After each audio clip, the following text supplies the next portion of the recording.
about the hadith. This hadith is narrated by Al-Ma'rur and collected by Al-Imam Al-Bukhari, may Allah have mercy on him. Al-Ma'rur said, لَقِيتُ أَبَا ذَرٍ بِالرَّبْدَةِ, a place outside Al-Madinah. He said, I met Abu Dharr in this place.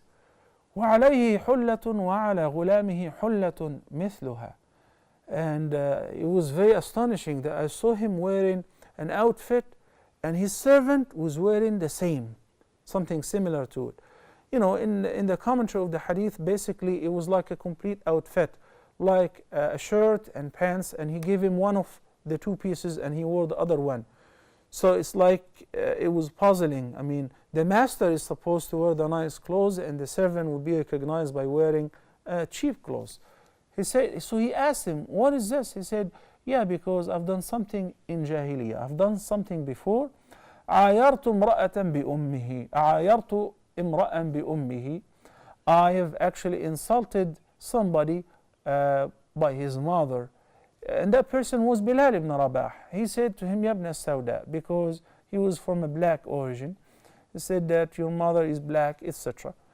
So Nabi sallallahu alayhi wa sallam heard about that. Bilal complained to the Prophet sallallahu alayhi wa sallam. And Nabi sallallahu alayhi wa sallam was very angry with Abu Dharr. And he said to Abu Dharr al-Ghifari, may Allah be pleased with him, even though he loved him so much and he praised him so much abundantly, he said, Ya Abu Dharr, innaka mru'un fika jahiliyyah. You're a man who still maintains some of the traits of ignorance and jahiliyyah. Ya Abu Dharr, ikhwanukum khawalukum. Your servants are exactly like your brothers. فَمَنْ كَانَ أَخُوهُ تَحْتَ يَدِهِ. If it happened that Allah subhanahu wa ta'ala made him in charge of a servant or a slave, because in the past slavery was still valid. So if he happened to have a servant or a slave, then فَلْيُطْعِمْهُ مِمَّا يَطْعَمْ. Let him feed him from whatever he eats. I want you to compare this hadith and look at the contrast between the images of how the Africans were taken in chains to America to construct modern America and being treated worse than animals, and the hadith of the Prophet ﷺ, which has been said more than 1400 years ago. فَلْيُطْعِمْهُ مِمَّا يَأْكُلُ. You should feed him from the same type of food that you're eating. وَلْيُلْبِسْهُ مِمَّا يَلْبَسْ. Let him wear the same kind of clothes or close to what he wears.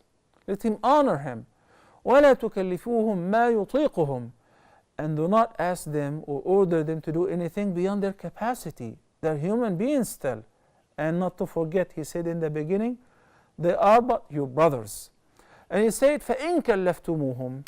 If you happen to ask them to do anything that they cannot afford to do, it's beyond their capacity, فَأَعِنُوهُمْ.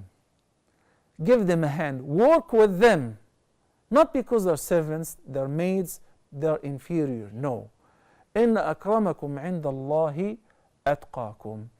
The most noble one of you before Allah subhanahu wa ta'ala is the more righteous person, the most righteous person. It's not the master, it's not the rich, it's not the white, it's not the black. No, it has nothing to do with that.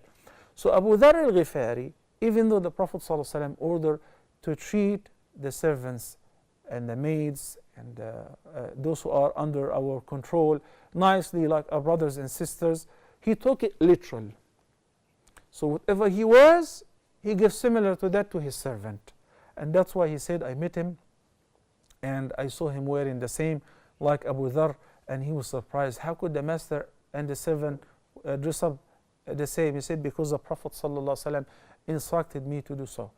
That applies to an employer who have employees. It's very strange, for instance, in the Gulf, somewhere where people are being treated like slaves simply because they're coming from this country or from that country, from the Indian subcontinent or here or there.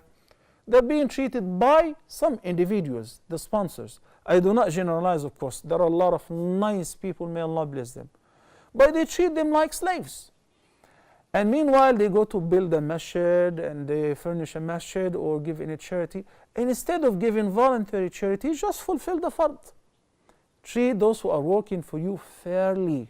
Treat them as human beings. Pay them their salaries on time. Give them their their wages on time. أعطوا الأجير أجره قبل أن يجف عرقه. Do not ask them to go to work outside so that they can pay you. Everything is upside down. The employee pays the employer. Why? What are you going to say to Allah subhanahu wa ta'ala? This is what the Prophet sallallahu alaihi wasallam taught us. فَإِن كَلَّفْتُمُوهُمْ فَأَعِنُوهُمْ. If you ask them to do anything which you assume that it will be tough, it will be too much for them, give them a hand. We have some callers who call and say that my sponsor is burdening my back because I'm out of job, and he says if you do not get me that much money, I'll kick you out of the country, I'll put you in prison or jail. Very, very oppressing. Of course, An-Nabi sallallahu alaihi wasallam will be his hajij, will be his opponent on the Day of Judgment. Assalamu alaikum wa rahmatullahi wa barakatuh.